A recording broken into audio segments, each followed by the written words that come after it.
नमस्कार विद्यार्थी मित्रों। आज हम एक नई विधा के बारे में जानने वाले हैं जो व्याकरण से संबंधित है, जिसका नाम है वचन। मित्रों, वचन ये जानने से पहले इसका अर्थ हम समझने का प्रयास करेंगे। वचन इस शब्द का शाब्दिक अर्थ होता है संख्या। वचन का अर्थ होता है संख्या। वचन इस शाब्दिक अर्थ का होता है, वचन शब्द का शाब्दिक अर्थ होता है संख्या। तो आपको ये समझ लेना है कि वाक्य में जो अलग अलग माध्यम से हम शब्द प्रयोग करते हैं, चाहे वो संज्ञा हो, चाहे वो सर्वनाम हो, चाहे वो विशेषण हो, चाहे वो क्रिया हो। संज्ञा, सर्वनाम, विशेषण और क्रिया, ये जो शब्द हम वाक्य में प्रयोग करते हैं, इन चारों शब्दों से किसी एक शब्दों के रूप से अगर आपको ये बोध हो रहा है, ये पता चल रहा है कि वो संख्या में एक है या संख्या में एक से अधिक है, संख्या में एक है या संख्या में अधिक है, 10,000 है, 2 है, 4 है, 5 है, जो भी हो, अगर वो एक भी है, ये भी बहुत संज्ञा, सर्वनाम, विशेषण और क्रिया का रूप करा रहा है।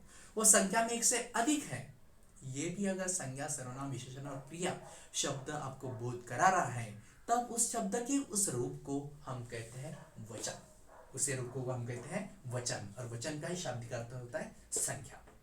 मतलब साधारण भाषा में आप समझ लीजिए कि जो शब्द का रूप हमें ये बता रहा है, संज्ञा का रूप बता रहा है कि वो संख्या में एक है या एक से अधिक है, सर्वनाम का रूप बता रहा है कि वो संज्ञा में एक है या एक से अधिक है, क्रिया का रूप बता रहा है कि वो संख्या में एक है या एक से अधिक है, और विशेषण का रूप बता रहा है कि संख्या में वो एक है या एक से अधिक है।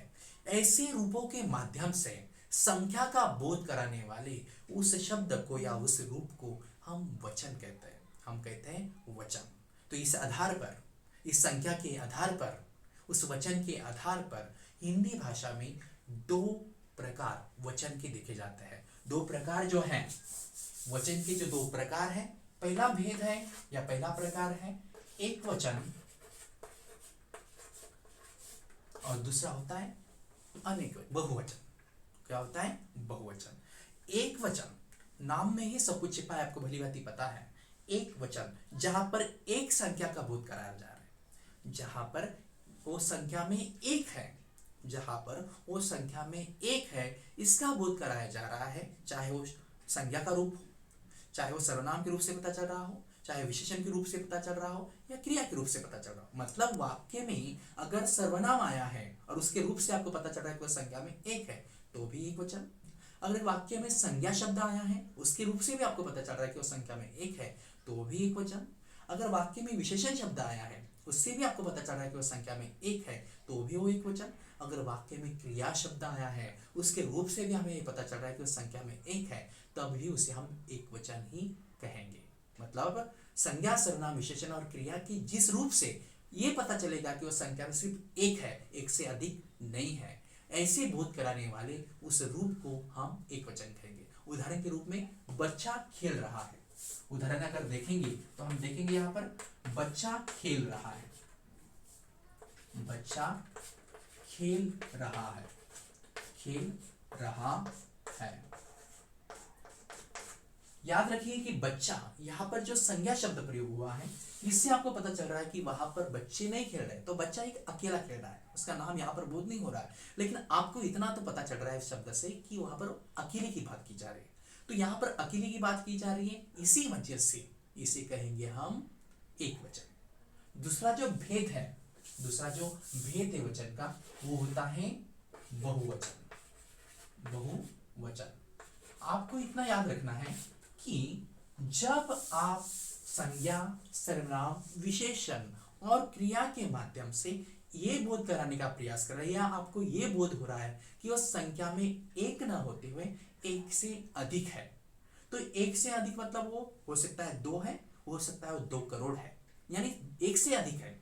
तो ये संख्या का एक से अधिक होने का बोध जब संज्ञा, सर्वनाम, विशेषण और क्रिया रूप से किया जाएगा, इन शब्दों से किया जाएगा, तब उसे हम बहुवचन कहेंगे। मतलब संज्ञा से आपको ये पता चल रहा है कि वो संख्या में एक न होते हुए एक से अधिक है, तो भी वो बहुवचन। क्रिया के माध्यम से आपको ये बोध हो रहा है कि वो संख्या में एक न होते हुए एक से अधिक है, तो भी वो बहुवचन। अगर विशेषण के रूप से आपको ये पता चल रहा है कि वो संख्या में एक न होते हुए वो एक से अधिक है तो भी बहुनाम का रूप भी हमें बताने का प्रयास कर रहा है। अगर सर्वनाम का रूप भी हमें बताने का प्रयास कर रहा है कि वो एक संख्या में एक न होते हुए एक से अधिक है तो भी वो बहुवचन आएगा। मतलब साधारण भाषा में जिस संज्ञा के रूप से, जिस सर्वनाम के रूप से, जिस विशेषण के रूप से, जिस क्रिया के रूप से हमें ये पता चलेगा कि वो संख्या में एक न होते हुए एक से अधिक है, तब ऐसे उस रूप को हम कहेंगे बहुवचन। उदाहरण के रूप में अगर देखने का प्रयास करेंगे तो यहाँ पर वही उदाहरण हम दोहराते हैं। बच्चे खेल रहे हैं, बच्चे खेल रहे हैं, बच्चे खेल रहे हैं। मतलब ये जो बच्चे शब्द है वो खेलने की यहाँ पर क्रिया हो रही है, लेकिन यहाँ पर ये शब्द जो संज्ञा शब्द के रूप में प्रयोग हुआ है, ये शब्द आपको ये बता रहा है कि वो जो खेलने की क्रिया है वो अकेला नहीं कर रहा है, तो एक से अधिक है। मतलब बच्चे हैं, हो सकते 2 बच्चे हैं, हो सकते 4 बच्चे हैं, हो सकते 100 बच्चे हैं, हो सकते 500 बच्चे हैं, वहां पर खेल रहे हैं। ये यहाँ पर संख्या के माध्यम से एक से अधिक है ये बताने का बोध जब किया जा रहा है तब उसे कहा जाता है बहुवचन। याद रखिए ये जो बहुवचन होता है या जो एक वचन होता है, ये जो वचन है ये वचन आता है विकारी शब्दों के अंतर्गत। विकारी शब्द होने की वजह से हम यहाँ पर देखते हैं कि उसके में लिंग, वचन और कारक के अनुसार परिवर्तन होता है, काल के अनुसार परिवर्तन होता है। बराबर है। मतलब यहाँ पर आप देखिए कि अगर हम यहाँ पर बच्चे खेल रहे हैं बोल रहे हैं, इसके जगह पर ये एक वचन का, ये बहुवचन का है। अगर यहाँ पर हमने बच्चा प्रयोग किया, बच्चा प्रयोग किया और अगर वाक्य बोलने का प्रयास किया, बच्चे खेल रहे हैं, बच्चा खेल रहा है, यहाँ पर आएगा रहा है। मतलब आपको ये समझ लेना चाहिए कि अगर आपको एक वचन वो है या नहीं, संज्ञा, सर्वनाम, क्रिया और विशेषण से पता नहीं चल रहा है, तब आपको उसकी क्रिया की तरफ ध्यान देना है, क्रिया की तरफ ध्यान देना है। क्योंकि एक वचन की क्रिया अलग होती है, बहुवचन की क्रिया अलग होती है, क्योंकि ये विकारी शब्द है। इस वजह से, इसकी वजह से संज्ञा में जब आप परिवर्तन करते हो तो क्रिया में भी बदलाव आ जाता है।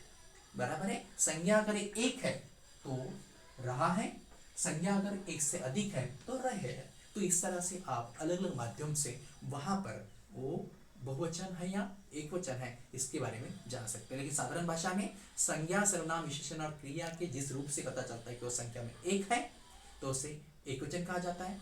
संज्ञा, सर्वनाम, विशेषण और क्रिया के जिस रूप से आपको ये पता चलता है कि वो संख्या में एक से अधिक है, 2 है या 2 करोड़ है, 2 लाख है या 4 है, 5 है, कितने भी है, तब उस रूप को हम कहेंगे बहुवचन। याद रखिए यहाँ पर जब एक वचन को बहुवचन में बदला जाता है और बहुवचन को एक वचन में बदला जाता है, तब इस प्रक्रिया को हम कहते हैं वचन परिवर्तन। और याद रखिए वचन परिवर्तन कैसे होता है कि कोई शब्द है तो वो शब्द का जो अंतिम उसमें लगा हुआ जो वर्ण होगा, उस वर्ण को अगर हम बदलेंगे, उसमें अगर परिवर्तन करेंगे, तो हम उसे एक वचन से बहुवचन भी कर सकते हैं, बहुवचन से एक वचन भी कर सकते हैं। तो ये हम अभी देखने का प्रयास करेंगे।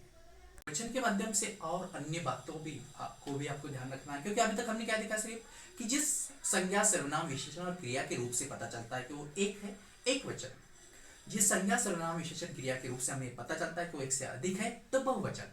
ये कहने के बाद हम तो समझ गए कि एक वचन और बहुवचन क्या होता है, लेकिन इसमें भी कुछ अपवाद है। कुछ ऐसे शब्द है जो हमेशा समूह के लिए प्रयोग किए जाते हैं, एक से अधिक व्यक्तियों के लिए, वस्तु के लिए प्रयोग किए जाते हैं, लेकिन फिर भी उसे हिंदी भाषा में जो है अलग अलग माध्यम से वहां पर एक वचन में ही प्रयोग किया जाता है। मतलब वो संख्या में एक से अधिक होते हैं, संख्या में वो एक से अधिक होते हैं, लेकिन उसे जो है हम अलग अलग माध्यम से एक वचन में ही प्रयोग कर रहे हैं। जैसे कि जनता शब्द है, जनता, ये जनता शब्द में जनता कोई अकेला नहीं होता, कोई अकेला नहीं होता, लेकिन फिर भी ये एक वचन में प्रयोग किया जाता है। जनता मतलब एक से अधिक लोगों की संख्या का जो समूह है उसका हम जनता बोलते हैं, लेकिन ये हमेशा एक वचन में ही प्रयोग होता है। तो इस तरह से आपको याद रखना है कि हमेशा जो है कुछ शब्द जो है भले ही समूह में हो, लेकिन उससे एक वचन में ही प्रयोग किया जाता है। उसके बाद कुछ शब्द ऐसे होते हैं जो हमेशा बहुवचन में प्रयोग किए जाते हैं, जैसे आंसू, जैसे आंसू। बराबर है। ये जो आंसू शब्द है, ये जो आंसू शब्द है, ये भी हमेशा जो है बहुवचन में ही प्रयोग किया जाता है।